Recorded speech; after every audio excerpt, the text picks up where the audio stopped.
Rachel and Linda for making this such a fun refreshment. It's like a party. Thank you. I think my favorite are the little shamrock cucumbers. Super cute. Thank you. We start our meetings with the DAR ritual, and it's you should have one at your place setting. It looks like this. It's laminated. And if you'll all stand.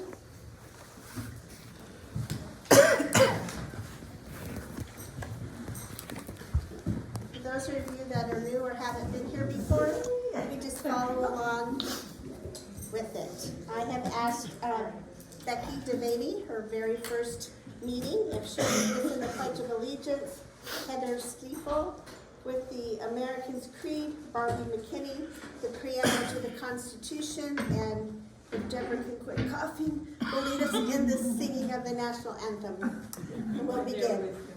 To perpetuate the, come on y'all, to perpetuate the meaning of the men and women who achieved American independence, to promote the development of an enlightened public opinion, and to foster patriotic citizenship. These are the objects of our society, daughters of the American Revolution. Keep that which is committed to thy trust.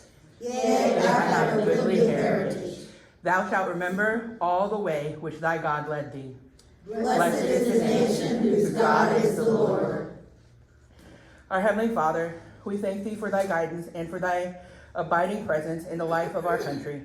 We thank thee for all of those yesterdays of our human race whose lessons and fulfillment have become a heritage to us.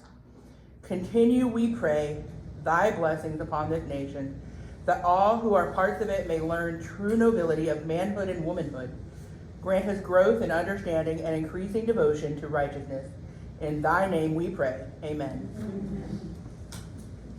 I pledge allegiance to the flag of the United States of America and to the republic for which it stands, one nation under God, indivisible, with liberty and justice for all. I believe in the United States of America, as a government of the people, by the people, for the people, whose just powers are derived from the consent of the governed, a democracy and a republic, a sovereign nation of many sovereign states, a perfect union, one and inseparable, established upon those principles of freedom, equality, justice, and humanity, for which American patriots sacrificed their lives and fortunes. I therefore believe it is my duty to my country to love it, to support its Constitution, to obey its laws, to respect its flag, and to defend it against all enemies. Of the United States, in order to form a more perfect union, establish justice, ensure domestic tranquility, provide for the common defense, promote the general welfare, and secure the blessings of liberty to ourselves and our posterity, do ordain and establish this Constitution for the United States of America. Face the flag.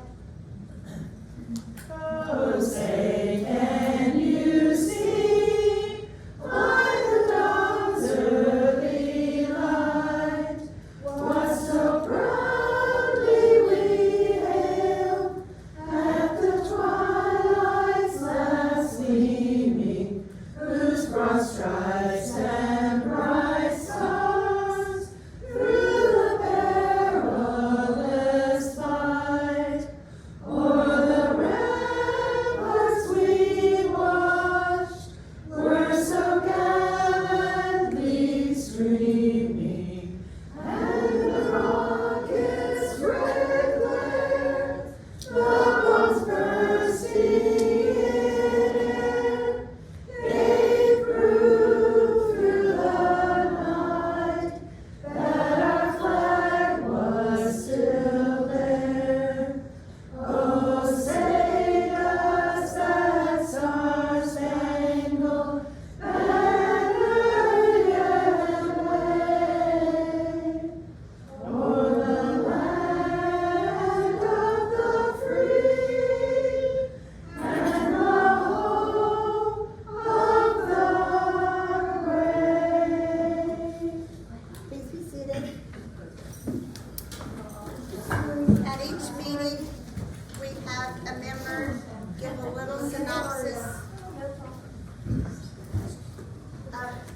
they're patriots, either they're patriot or a supplemental patriot. And Nancy Preston will. She is, she promised. I'm gonna get some, next meeting, we might need to put cough drops on each table. Till we get through allergy season. Okay. I'm not doing the Patriot that I came in on, I'm doing another one. And you'll have to, Cherie, let me know when that cousin comes. I found out that I had a cousin that has joined here. Oh.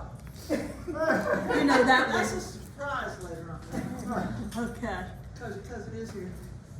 Is she here today? Okay. Okay. All right, this particular one is John Miller.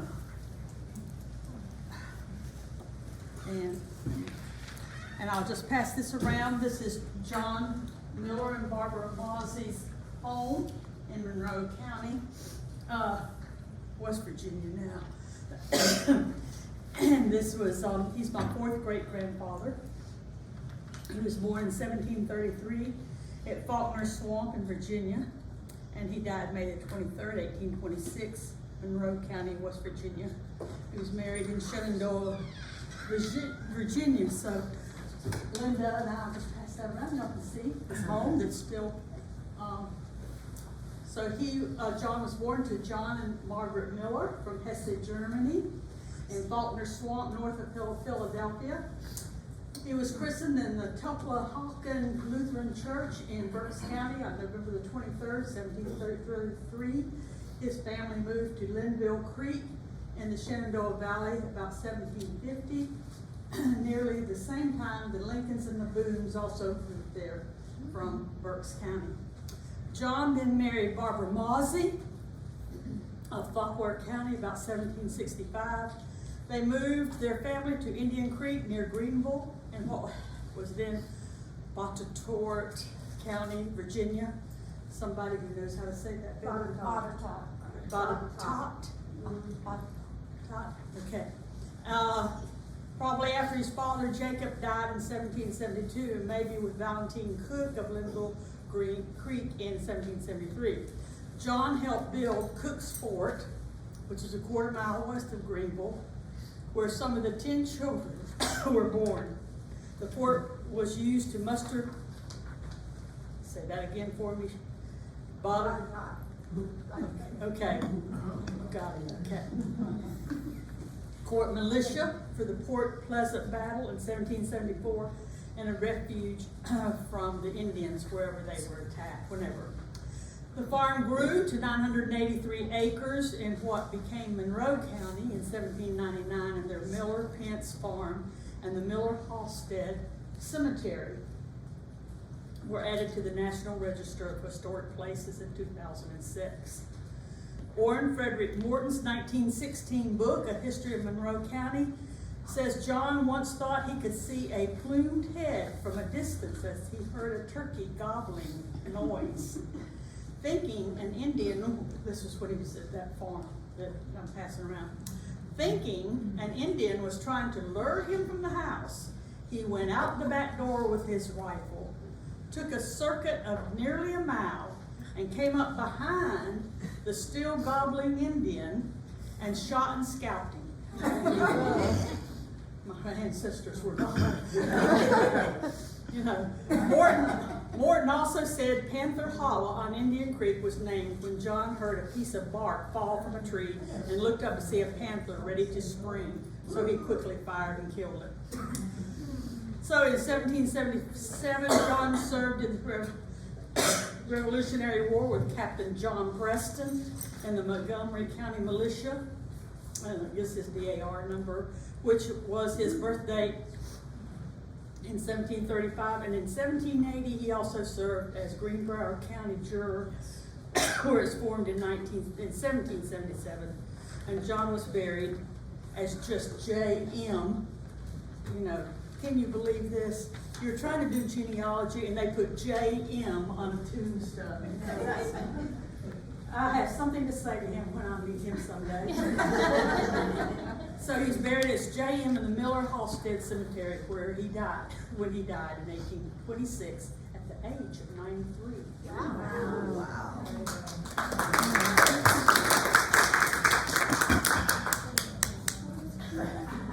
Julie Thompson will give us our secretary's report. The minutes and treasurer's report for the February 7th, 2023 chapter meeting were emailed to everyone. Also, we have for April, Suzanne Molding and Lisa Kramer for hostess, and we have Susan Frazier for her Patriot Minute for the month of April.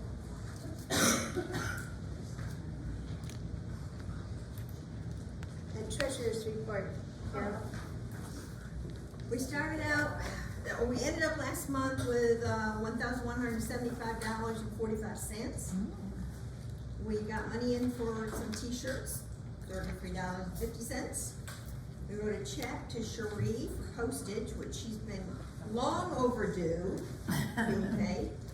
And we also wrote a check to the state treasurers for the $10 for the new members and the reinstated member.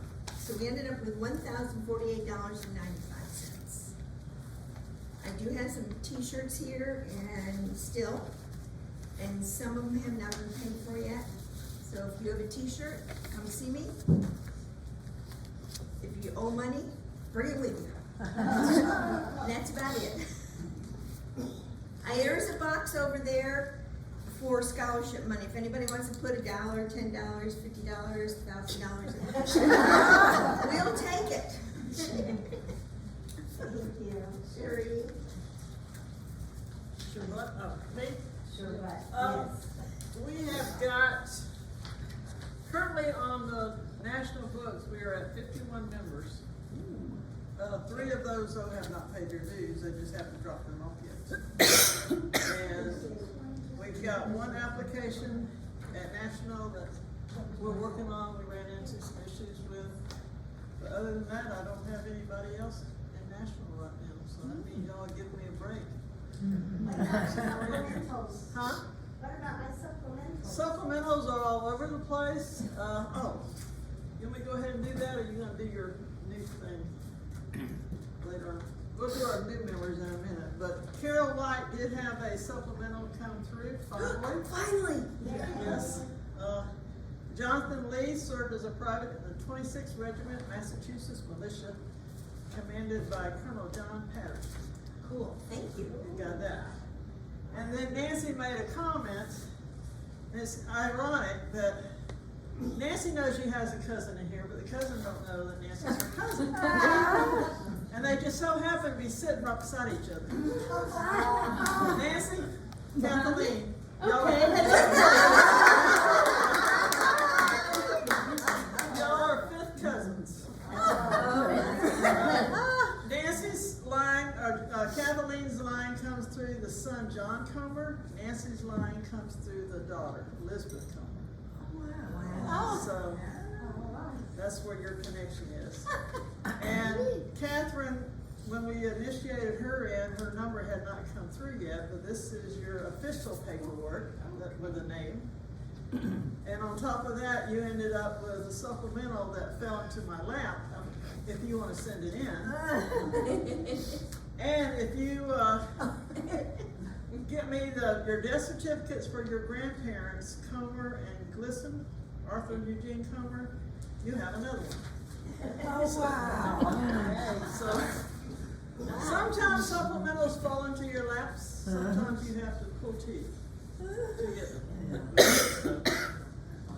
So that's all I've got until we do our 2 new members. Try to get those supplementals in before national, because one thing they're gonna vote on, and it's not real popular. Did this go around over there? It did. Increasing supplementals and increasing dues. Supplementals, I think they're talking about 100, That's crazy. 125 in like a year or 2, and then 150. So there's a lot of people who are not for that. They feel like it's way too expensive, not a good time in the country right now, money wise. And so stay tuned. We'll see how the vote goes in Continental Congress. Yeah. or something. Then they Well, need that's to what speed some- up the process up. They're gonna charge us that Yes, much money. I absolutely agree. I mean, I'm gonna be dead before I. Yeah. Well, yeah. Yeah. Will the registrar and the new members please come forward? That would be Judy and Heather. And the chaplain. Oh, this is Rusty today. I'm and Rusty. But also wait, but otherwise the same thing.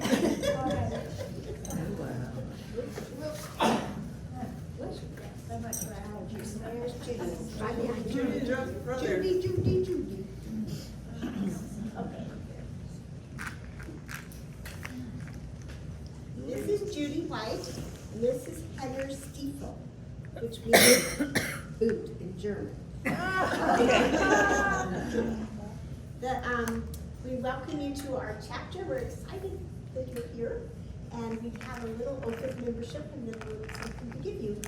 And we're, the chaplain, who is not here, has, we wrangled, twisted somebody's arm to be the chaplain for today. And she will give you the oath of membership. You want me to introduce them first?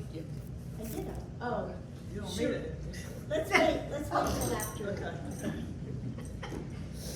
Please raise your right hand and respond in the affirmative to the following questions.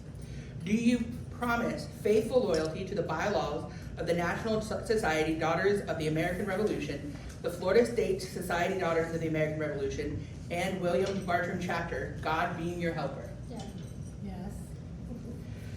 Do you promise faithfully to uphold the Constitution of the United States of America, God being your helper? Yes. Do you promise faithfully to uphold the Constitution of the American, I've just read that.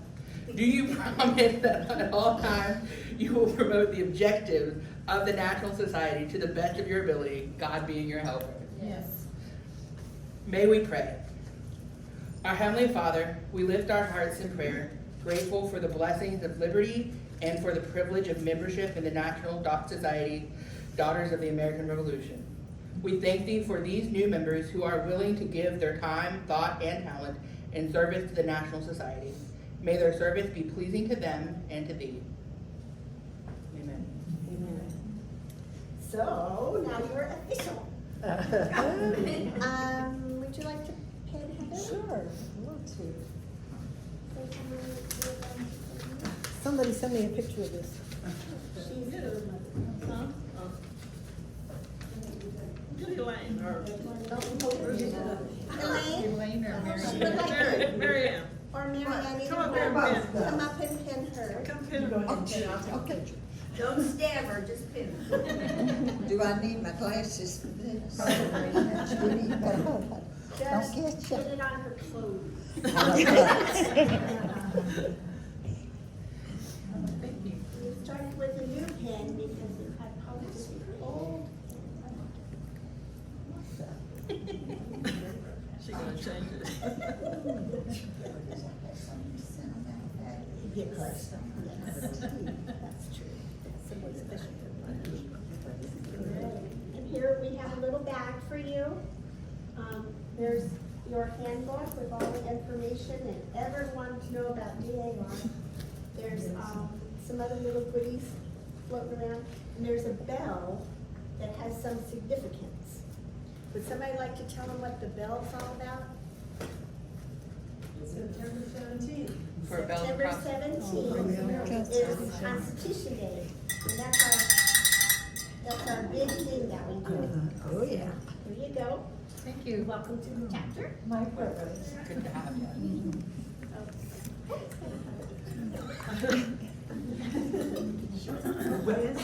Wait a minute, before we, Before they leave, Cherie's gonna tell about their, the Patriot.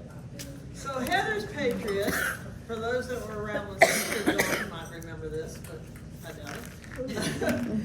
Isaac Walker was born in Scotland in 1721 and was a resident of Prince George's County, Maryland. He was a second lieutenant in Prince George's Company militia. And this is a copy of your official paper.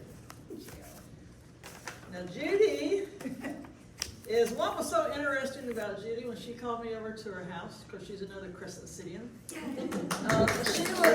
She was able to produce this little card that my mother had filled out for her back, 2010, I think.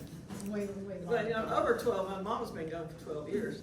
So, but it was kind of cool that she gave, handed me this card that Mama had actually was recruiting her way back then. And then she finally decided to come join us. Her ancestor is Zebulon LeBaron, was a soldier in Captain Silas Hollis's company, Colonel John Robinson's regiment, enlisting August 1st, 1777 in Massachusetts. He was born on December 6, 1752 at Middleburg, Plymouth County, Massachusetts. So there's a copy of your completed application. All right. It's kind of neat when you go in to look at your applications and see what national has gone in there and changed and added and took away. We just go with what we got. Welcome, ladies. You guys are getting enough, you can start your own Crescent City chapter.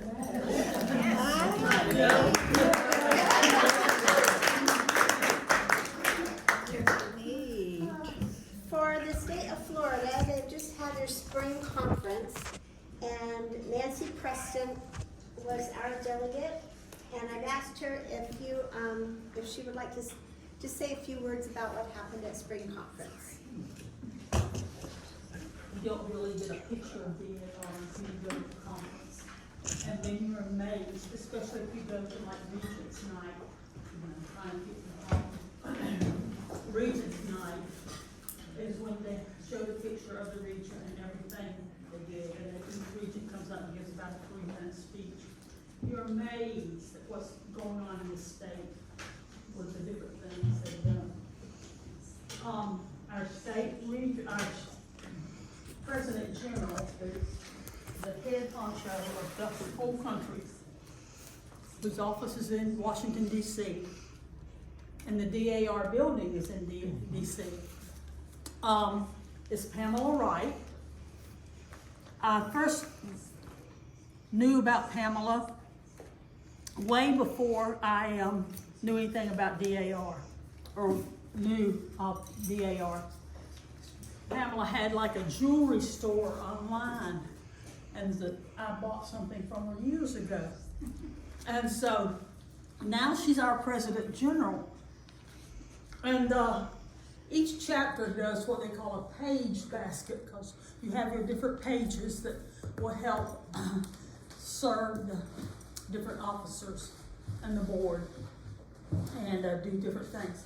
And so I was looking at the page baskets, and I happened to look up, and there's Pamela Wright. And I was just kind of flabbergasted, like, starstruck. And I said, Madam President General, may I please take your picture? And she said, only if you get it in with me. So I'll pass this around, because I was so flattered. She is so beautiful. Very nice. And she is so sweet. And this is in your American Spirit magazines. Excuse me, this is all allergies, y'all. In your American Spirit magazine, you have a President General's message every month that they put on the newsletter. But, and each President General has their own pen. And so hers is gorgeous, because you can imagine a jewelry designer would not have anything tacky. It is beautiful. And now for your ribbon, you can buy I'll pass this around. This one will go on the ribbon then here. So I'll pass that around. I see what the little one looks like. You can buy a big one. When you buy the big one, the money goes to her project that she's doing. And she's doing several, every President General, every state regent has projects. I'll pass these around, and you can see teaching art to pediatric cats and cancer patients is part of her project. There's several things she's got down here. But she spends the year raising money for that, and you can kind of see that. One of the reasons we met This was election year, so we had to elect a new board for the state. And pleased to tell you that our new state regent that will take place, she will take office after Continental Congress meets, was Cindy Addison. Cindy's a long-time friend of this chapter and has guided us through some rough times. So very thrilled to see Cindy receive to be the new state regent coming in. She will design her pen, her state pen too. So I don't know what any of that is. She doesn't give that out until she gets her official ribbon at Continental Congress in the end of June. I don't know whether you're aware that DAR not only supports but owns some schools. We have about 6, I think, that we either support or schools. So I'm going to pass this around. You can kind of look at them, you know, but they're in different parts. And like one state regent did, the one in Alabama, did her project was to build them a softball court and everything where they could practice, where they could play softball games and stuff. So I'll just pass these around. You can see them. There's the Cross North School. They have different things that there's Hyndman. There's just things I picked up to just kind of let you look to see the KDS DAR school. So I'll just pass those around. You can look at them or whatever. Just one more thing was, I want you to know how secure these elections are that they do. Our national elections are not as secure as DAR. You have never seen the security they take over these elections. You know, you sign a card. First of all, they check your delegate information to make sure that, and I forgot to bring that, you have a ribbon that has delegate on it. And you also, on that ribbon, you have the different things that you have contributed to in DAR. And on the delegate ribbon, then they check you in, and you sign your name, and they make sure it's the same name as was sent in to them. This had to be sent in to them about a month ahead of time, after 3 of them. And then they take that card, and the day of the election, they present it to some credentials, and they check, and you sign your name again. Every little thing about that name signature has to be exact. You take that card, you go into where the election is, there's a woman who sits there, and she will check your signature against that signature, your signature, to see if everything looks correct. You're given your ballot in a folder to put it in, and you were then sent to an area in that room. We had used the tellers and the people on that committee, which happen to be on that committee. We have signs that say no talking, it's quiet. There's not any talking at all allowed in there. And just like you would when you're voting, here, after you finish voting, you take that to a ballot box, and your ballot is taken out, and the sleeve then is returned. And so then, after the election was over with at 4 o'clock, everything was counted and recounted, and unbelievable. The state parliamentarian stood right there and checked everything. So we could not have any more secure election. You would think you were running for president of the United States or something. We're not that secure then as the president of the United States. So anyway, it was my pleasure to go and serve, and I can only encourage you to try to go to the next DAR convention, which is called Fall Forum, in the fall, in September. Okay. Thank you. We have three quick business items before we get to our program. The first is for, we changed from a tea to a reception, which is still kind of a tea, but it's not gonna be food at the table. It'll be like a buffet thing, and like we've done in the past. Katie Green, for those of you that don't know, was the wife of General or Colonel Nathaniel Green from the Revolutionary War. When he died, he left her with small children and a plantation to run, and she had to get creative in how to survive. So she started having boarders, and one of those boarders was a man named Eli Whitney.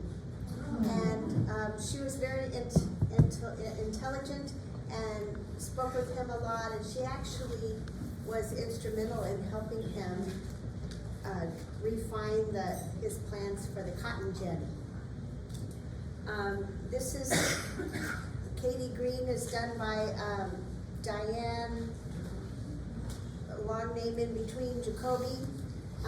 She is a retired history professor from Stetson University, and she writes scripts and comes in costume and actually becomes that person. So please come as close as possible by 3:30, the next meeting. If you have period clothing, please wear it, or something like what Rachel has on, just a long dress with a shawl kind of thing, Vanna White. It's a dress-up thing, for her. So there is a sign-up sheet going around for help with that. The next thing is the Bartram Frolic table, and I neglected to go and look at the exact date. It's like April 22nd through something. April 22nd. See? April 22nd. Last year, for those of you who are new, we had a table and we sold baked goods to help with our scholarship and our historical marker. And if you have been down by the riverfront, you can see our marker. We worked hard on that. In May, we do scholarships, and we thought we had one scholarship, but it looks like we have two. So we need to earn some money for that. So if anybody has knowledge of any other recipient, either a child or, I hope you don't have a child, high school, this thing, or grandchild, please let me know. Anything that should be brought up? What was the date again? April 22nd. Thank you. Can you do that table in the tent and stuff? I will bring the tables and the tent, and y'all bring the baked goods, or whatever we're selling. Yeah. And I think Suzanne, didn't you dress last year? Some people did.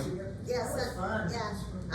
Not everybody, but some people did. Yeah, it really draws attention when we do dress up, so if you can and you don't mind doing that, And if not, wear a DAR shirt. yeah. So, any questions or anything before we adjourn for our program? On the 29th, the following Saturday, that's is right. the Vets Freedom Fest. The Freedom Fest, and we need to vote on. We usually make a contribution to that. How do you just ask for? Can I ask for a motion from the floor? What is it? I didn't hear. Motion to make a donation to Freedom Fest. It's really nice. They provide free meal for veterans, families of veterans. It's at the fairgrounds. What would be the typical donation then? I think We've done last $100 year, in the past. I think last year we only did 50 because we didn't have much money, but Yeah, we did. yeah. I'll make the motion that we donate to the Freedom. Okay, let's ask our treasurer how much we can afford. We're discussing that. Oh, There's a box up there for for money for scholarships. Freedom? No. I think it was 100.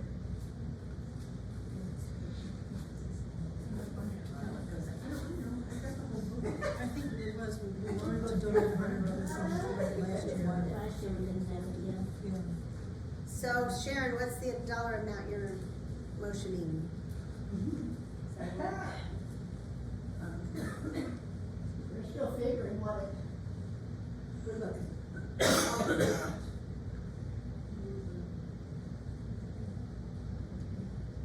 Is it possible that we can help serve it?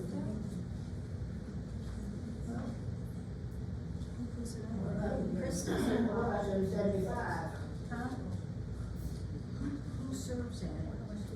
Our church is mostly. Oh, you But we also want to invite the DAR to have a table for the motivation. That would be awesome. They've done it in the past. It's two things in a row. Yeah. Last year they didn't have it. So whoever works, so we could go 27. Are y'all still talking back there? Yeah, we're talking about. Did we contribute last year? Yes. Oh, okay. Do you know what month? We contributed $50 last year because we couldn't afford the 100. But I don't Well, let's know, do 50. Unless somebody donates more. or split it and say 75. Everything's gotten so expensive. I motion we donate 100, and here's 50 for you. That way, we can go back to where we were without being as big of an impact this time. Okay, well, thank you very much. We need a second. Here's your 50.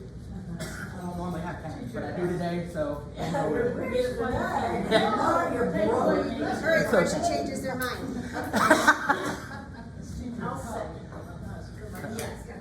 Who's second? Kathleen. Kathleen Golden. Cousin Kathleen. Okay, anything else? I had that packet set out for me.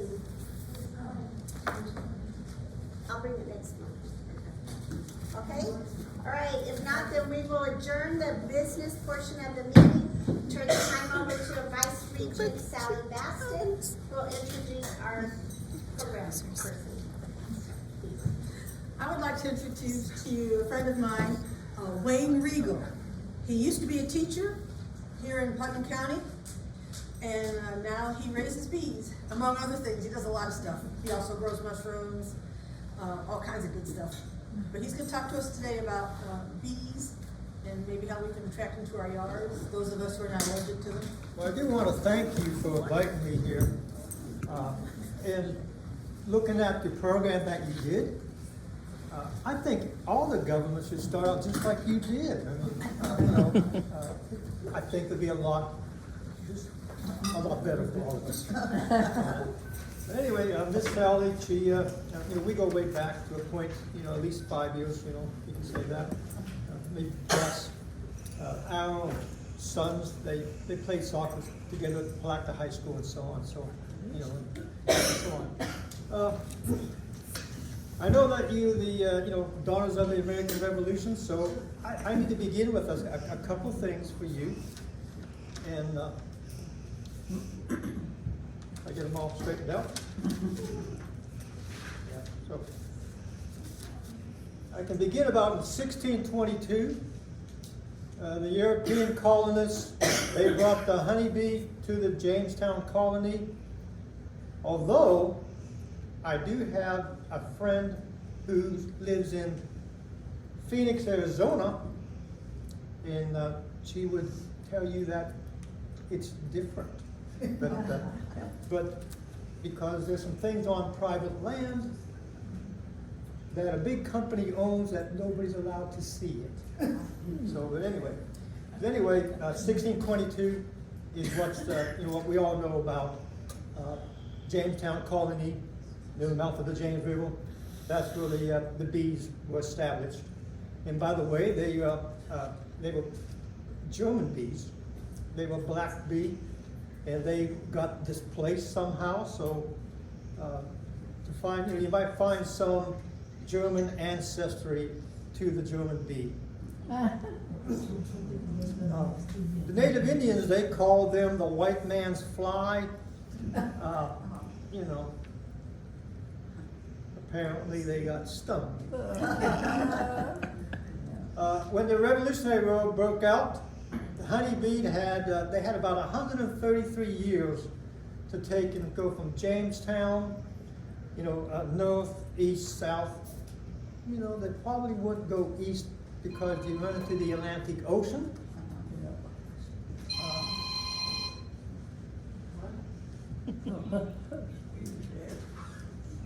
Now, October 3rd, 1780, this puts you in the time frame of where you're at. There's actually called the Battle of the Bees.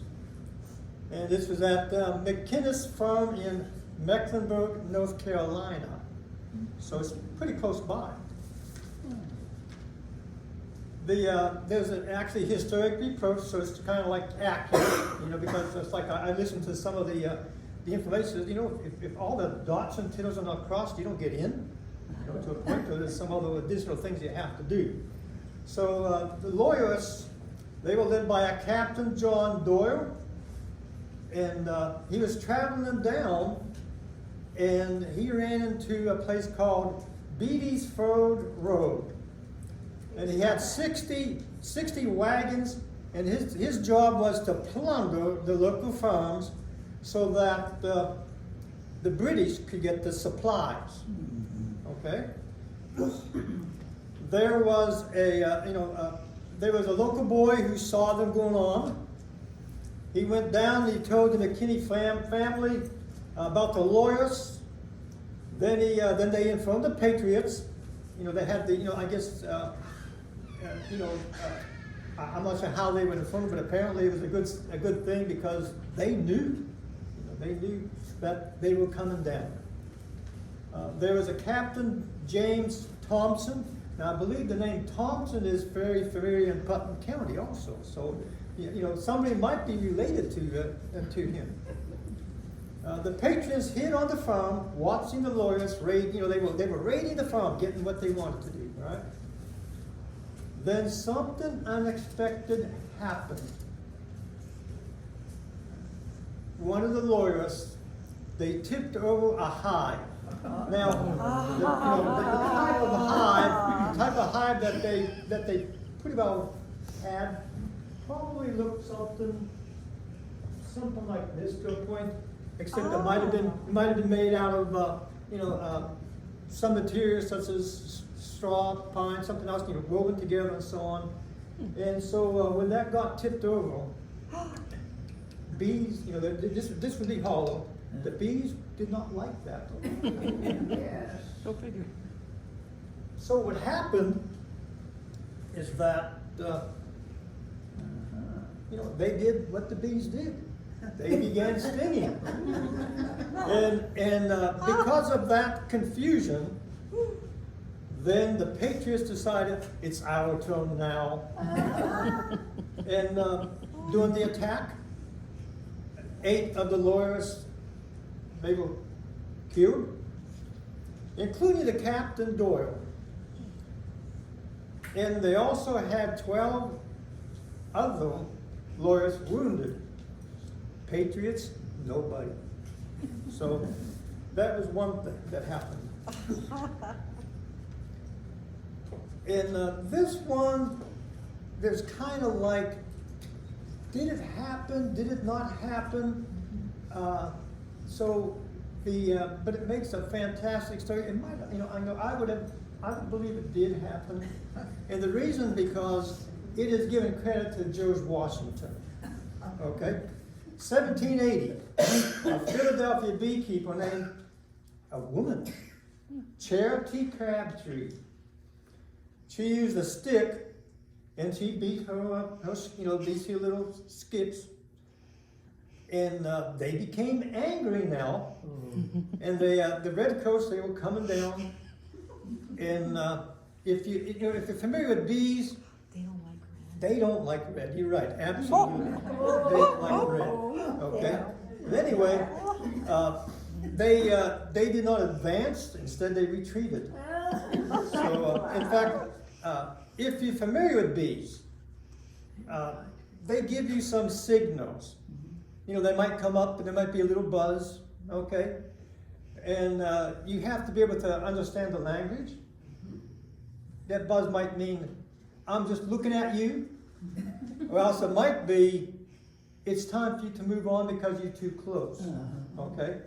Now, one thing you might not know about bees, if I run, they're going to come the same speed to chase me away. If I walk, they're going to come the same speed.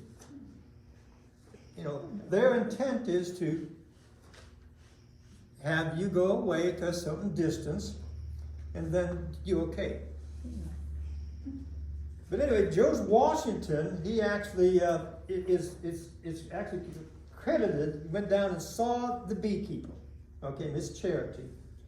And he said, and this is a quotation, and you might look it up, because, you know, and who knows, maybe some of the people in the Washington area, you know, up near the big people, maybe they can verify that it actually was a quotation from George Washington. He says, but anyway, the quotation does say, "Neither you nor your bees shall be forgotten when our country is at peace again." It was the cackling geese that saved Rome, but it was the bees that saved America. So that was George Washington.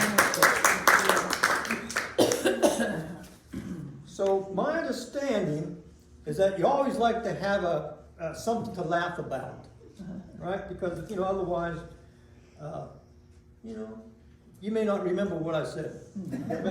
Let me tell you about a bee story, and this was, you know, that happened between myself and my wife. At the moment, I can tell you that my wife is in heaven, and to me, you know, I know where she's at. I know where I will be. So, but a swarm of bees came up by our house. We had a box, and we put it up on top, about 15 foot up. Okay, so it's like a swarm trap. And so I had, you know, I was inventive. I had a pulley system on it and everything. So I had rope tied there, so I could just, you know, let it down, you know. But you have to have a ladder there to climb up to make sure that the holes where the bees came in, you want to make sure that they don't come back out. So I climb up the ladder, right, and I'm closing the little holes and everything, with, you know, with could be a little block of wood or something else. So I got stung and stung and stung. So you know, I was in the process of letting it down too. And so I run down the ladder, and I'm screaming, "They got me! They got me! They got me!" So so my wife's holding the rope, and here comes the bee box down, and all of a sudden it decides to flip and slope a little angry. So she said, it's like, so I finally got enough courage to come back. I get up on the ladder again, and I kind of ease it down, and then I got stung again, and again and again. So I probably got about 16 stings that day. But the big thing is that I was about 3 foot from the ground, right? And some, you know, I got the bees there, holding them. They're pretty well secure now because my wife kind of has it secure. And I'm saying, "I'm falling!" So because of the weight, and what she says, "Oh no, you're not." She stuck the head up, you know. Oh yeah.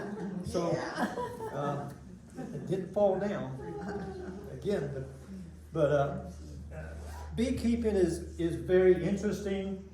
There's lots and lots of stories that you can be told.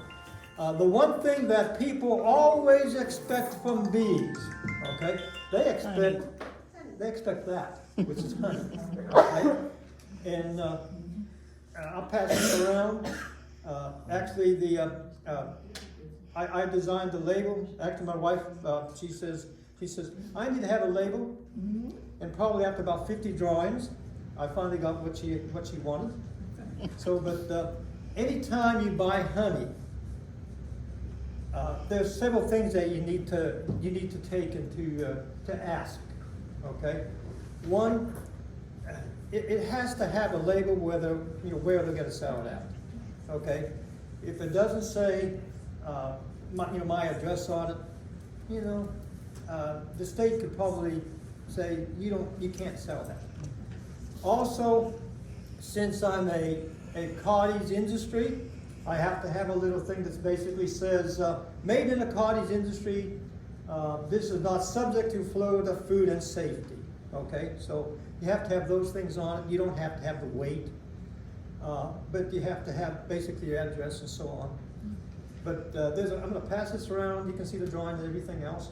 And this is my, whenever I open up some honey, what I do is I scoop off because it does, some of the wax and stuff rises to the top. And so there's probably some wax in here, it might be some propolis. But then when I put it into something else, then people get that. If you're curious about how much I get for this, I got up to $20 for this much.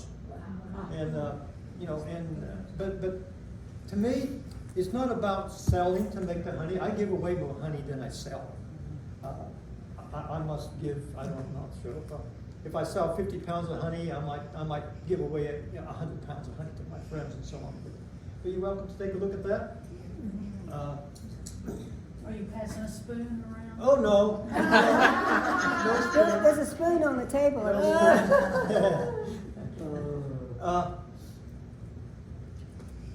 Bees and it's very important as far as medicinal wise to a point.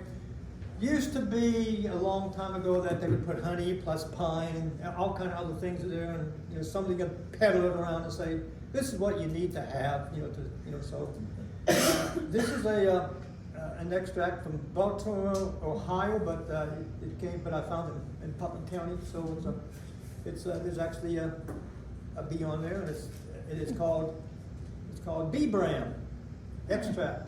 So you can take a look at that. It's pretty cool. Educational wise, if you're a beekeeper, you're gonna find all kind of little things, and you buy them, So some things are kind of cool, some things not. This is actually a little nesting things, like just little bees on it, and it opens up, and you got the little bees, and you put them inside. And I had never seen anything like this, but I found it one day, and I said, it's mine. Yeah. But yeah, pretty cool. So you can take a look at some of those. And let me talk a little bit. Oh yeah, I need to pass around some pictures here. This is tagged. And when you talk about bees and the very beginnings, there's some great pictures here. Take a look at these. They're out there. If you don't, you can take a look at them. But there's a couple of great pictures in there about bees. And one other thing, since a lot of your ancestors had come from Europe, and if you're kind of interested in seeing what some of the bees now, what they do now, this is actually pictures from Russia. And so one of my friends, he translated this and so on from Russian. And but there's some very fantastic pictures about what some of what they do at Russia. So you can take a look at these here. There's some great pictures of bees. I do bees different than most people.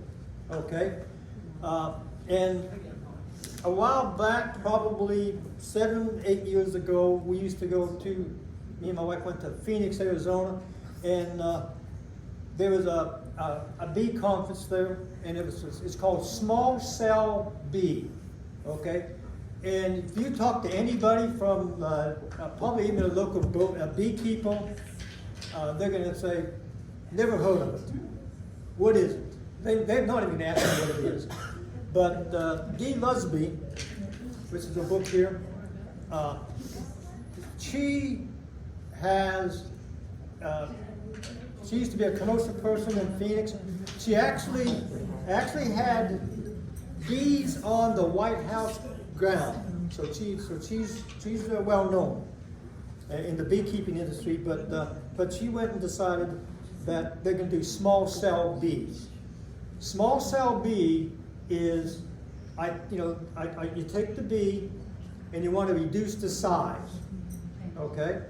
And by reducing the size, what happens is that all those mites that people talked about, they do not bother the bee.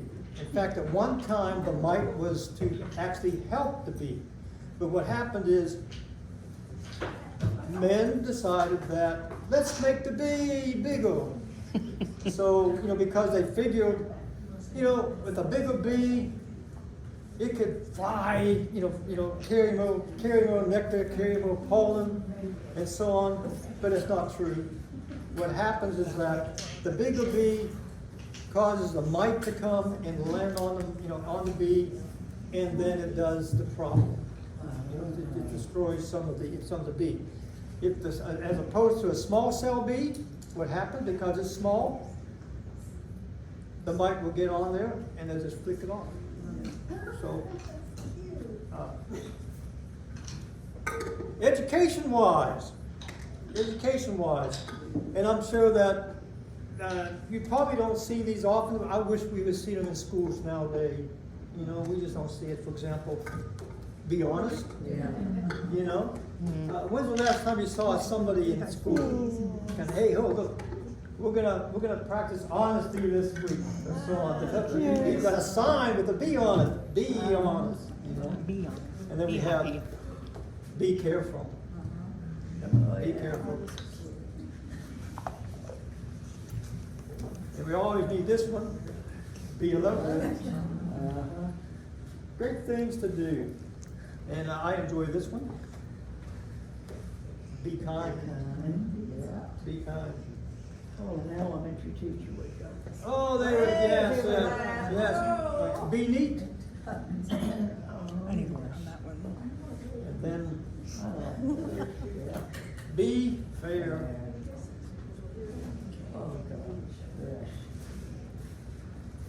How about be prompt? Remember, Be happy. next time they hold the meeting, last one in does the dishes. And then be polite. Yeah, you're right. If you're an elementary school teacher, you would want these. Oh, yeah. And Colorful and there's a lot of good books out here. And I'm not sure if you can find this anymore. You might, but if you do find it, it's probably going to cost you a big buck.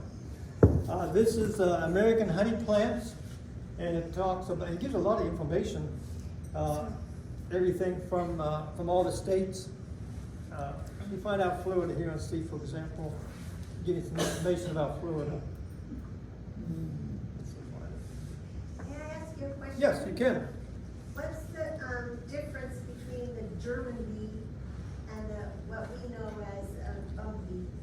Okay, the difference is, okay, now a bumblebee is, you probably see the big ones. Is that what you're talking about, bumblebee? Okay, the bumblebee is completely different, from, and we're looking at honeybees. Okay, so you got the honeybee, but the German bee was kind of a black type bee. Okay, so in fact, in my hives, I do have some black bees. So there's probably somewhere down the line, genetically they're related, and so on. But the honeybee is what makes the honey. Now, do you know that there's actually a bee that does not sting? There's actually a stingless bee, and it's You might find it in the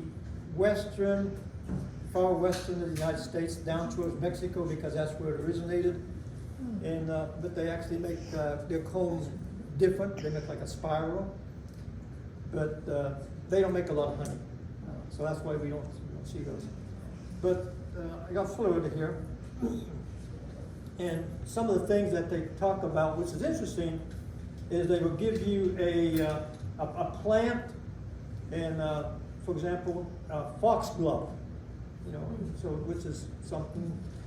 They talk about different ones in Florida, different types of plants, and gallberry is a big one around here. Yeah. And they also tell you, for example, the gallberry plant. It says, we have never taken off a large crop of this honey, and they're talking 147 pounds of honey. That was in, that's like 1907. 1907, so that's, quite a difference. But let me take and show you a tool or two. This is a hive tool. And it uses for example, if I have to scrape something off, it allows me to do different things. I also use it to pop open the hive, because they will propolis it in. It's almost like it's almost like a glue. So you have to kind of pry it open to get inside. But this is a hive tool. People can use it for all the kind, other things, but that's what it's used for. And I'll pass that around for you. This is the bottom of what I put my hives on, okay? And you notice that there's two. There's one this side. There's one this side, this way.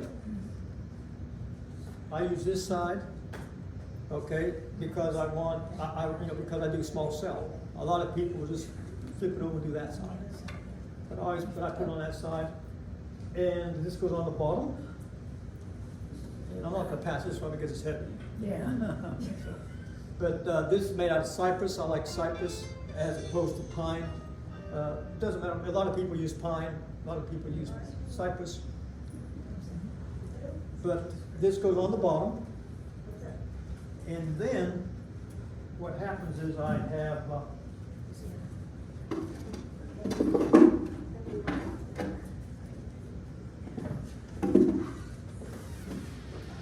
box, and it has to have an identification number on it. They've gone to some different things now. They just do something else now, but they have to have identification on it. And this goes on top of there. Now, if you probably see pictures of bees, you might see two boxes, and then you see a small box on top. That's where they get the honey from. My boxes, there are 5 of these high. That means that they're taller than me. And so I have to, kind of like have a little step so I can get taller there to get it. And the bees, when one box is kind of, I call it like a baby bee. 2 boxes, they're a little bit bigger there. But when they get to 4 boxes, and then I'm good. And I will put the 5th box on. The 5th box is where I get my honey. Okay, and out of this box, I will get 50 pounds of honey. Wow. Okay. Now, is there honey in all 5 boxes, and you're just taking from the top? There's the way it is. There may be honey in all the boxes, but if I take 50 pounds of honey, I leave at least 250 for the bees. Okay, so I only take the top box. They can feed the babies. But what I do is I have to make sure there's 10 frames in this. 10 frames and this is the frame. So they look like this. This is just a wax. It's just not that well. I didn't bring the frame out. But what happens, I have 10 of these. And can anybody see what I have on there? An arrow? An arrow. Okay. That means that and there's a purpose for the arrow. Okay. Most beekeepers don't have that. Okay. And so what happens is that I would place, and if you hold this up, and I'll pass this around, but you will see that on one side there's a Y that faces up, and if you put it on the other side, if you take a look at it, the Y faces down. Okay? So on one side you have a Y going this way, and the other side you have a Y going that side. So the purpose of the arrow is that I have 5 of these, and when they go in, all the arrows point 5 this way, then the other side, 5 that way. If I mix it up, you'll find out that the bees don't like it. Okay? Gotta keep And the so what bees happens happy. is you may end up with nobody doing it. You may have it's like, why do you mess my house up? You know? So they'll leave it blank. Or they may not like it on. They say, well, I don't know, we're going to leave it. Like when I go to Publix But and everything green. that's the name. It's called Hauser positioning, which is you got 5 this way, 5 that way. I keep at least 4 frames open, and at least on box 4, box 3, box 2. The bottom box, that's your box. I don't even bother it. I don't bother it. But the 4 frames in the middle, that's where the queen lays the eggs. That's where they lay it. You're welcome to take a look at that if you want to take a look at that. When most people who they do regular bees, they might use something like this to begin with, a piece of plastic or something. This is actually a large cell, which means that it's just smaller as far as diameter than this one. So people would use these and put them in like that. So, but there's a difference in them. There's a difference there. Now, to get a small cell to begin with, you need something like this.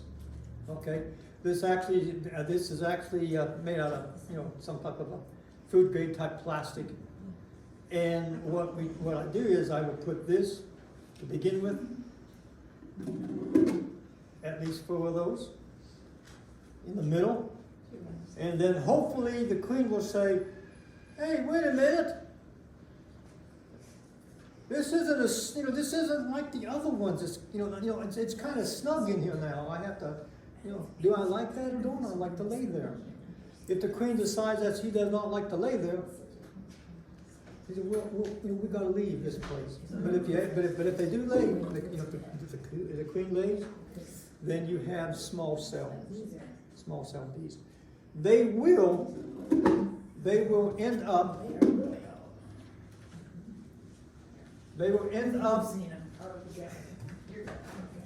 making some large cells. That's for the drones. And they kind of go on. They kind of like by themselves. They will, they'll tear apart the comb, build their own comb for the drone. Is what they'll do. So it's much bigger. In fact, you can, if you take a look at a drone, and the drone's actually the only male there in a hive, and they will. Most people say there's only one reason that they have a drone, that's to mate. But there's other things that they do. If a hive decides that they've got too big and they split, the drones will go with the queen and all the other bees, and they will protect the queen. Which means that they have to protect the queen. That means that if something comes over there, they're the drones. They sacrifice their life for that queen and for the hive. They can't sting, but I'll guarantee you, if you bother the bee and the drones are out there, they're going to do their part. Whether it's coming back and nosedive and punch, the head or something, or if they happen to find your way up the pants, They will pull your hair. I know that. That I do know. How many queens do you have in a hive? Just Okay, no, okay, you can have more than one. Okay?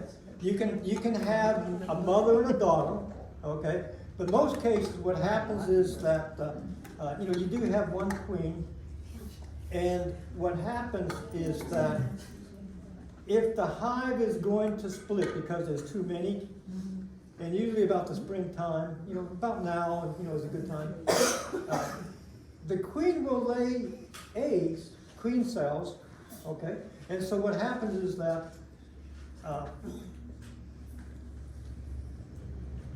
when the queen hatches, the first queen that hatches, then the queen that hatches will go around, they will sting the other queens. Okay? They will kill them. Okay, but occasionally you do have a mother and a daughter who will for some reason get together. The other thing that does happen is that if the queen dies, then the bees will actually make another queen. They will make another queen. It might take a little bit longer, but they will actually make another queen. They'll continue bringing in the pollen. They'll begin bringing in the nectar and so on. But they will make a queen. So that's what they do. If by any chance,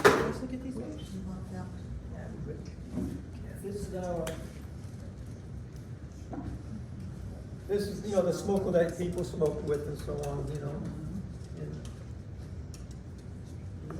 sometimes I find it's not that useful at all, but it does help a little bit to begin with. What do you put in there to make the smoke? I put, I have some paper, I got some pine needles, and maybe some little pieces of wood and so on, and it does make a lot of smoke.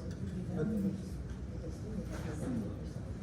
I am not a brave beekeeper like somebody who says, I'm gonna just go in without anything on at all. No, not me. I do sting myself though.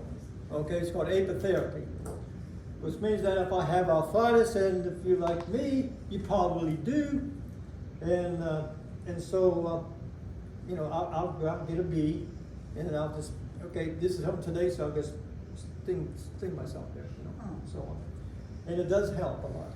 The other thing that I do, somebody talked about pollen and so on, sinuses and everything, problems with that. What I do is I take an old eye drop bottle. I pry up the little lid that is there on. I put honey in there, and what I can do, I can take a Q-tip, dip some honey in there, and just stick it up your nose. I can do that, and that does help a lot. The other thing that I do is I take and actually put honey in my eyes, and it works well. It stings, but it does help the vision. I'm not a doctor, so I can't say that is. I've heard even local honey helps with a local allergy. I've heard that too. It helps your vision, did you say? I mean, so much of our honey now nowadays. There's a lot of people who claim that it does. I'm not a doctor, but I can tell you in my own experience that from my wife's experience, it did clear up, the floaters in the eyes and other things that it did cause her able to see better. Okay, but I'm not a doctor. So, but there is a lot of nations who actually will sell products. They're that way, and but the United States, they're not going to. This is one of the type that you can wear, and it's just pretty well, comes up here. So you can put that on. I don't like this one a whole lot. Anyway, But it keeps the bees away. it will. But I have another one that I use, and I have a jacket to wear. I got to put the jacket on, and so on. There you go. Cool.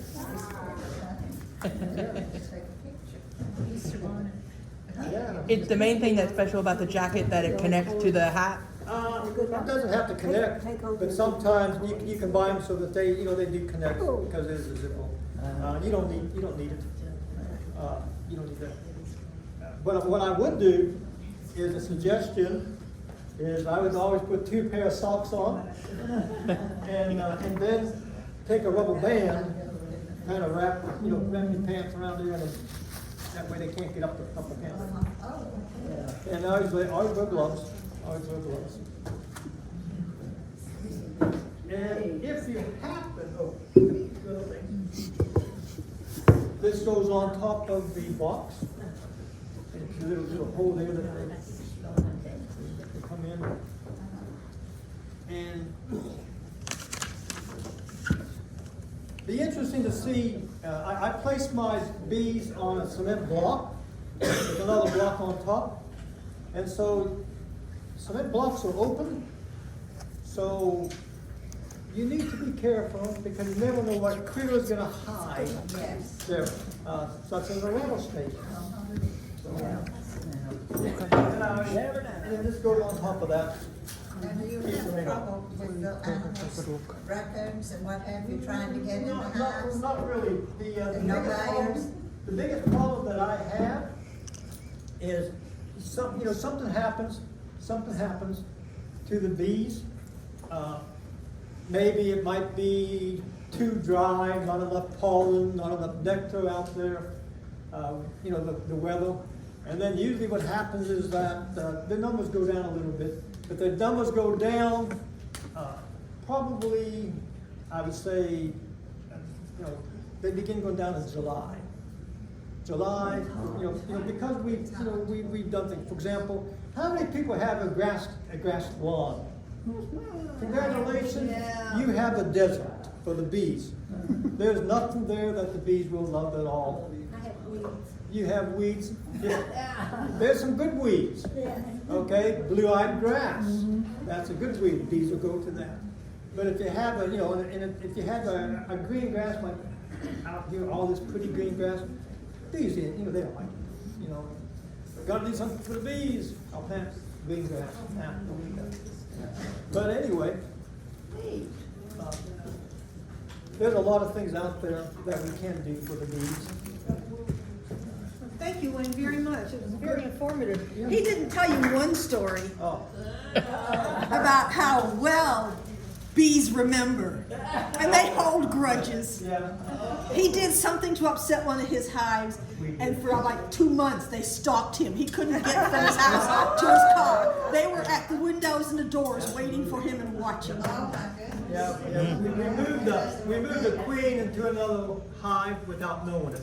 Yeah. And they had to make a new queen. Thank you very much.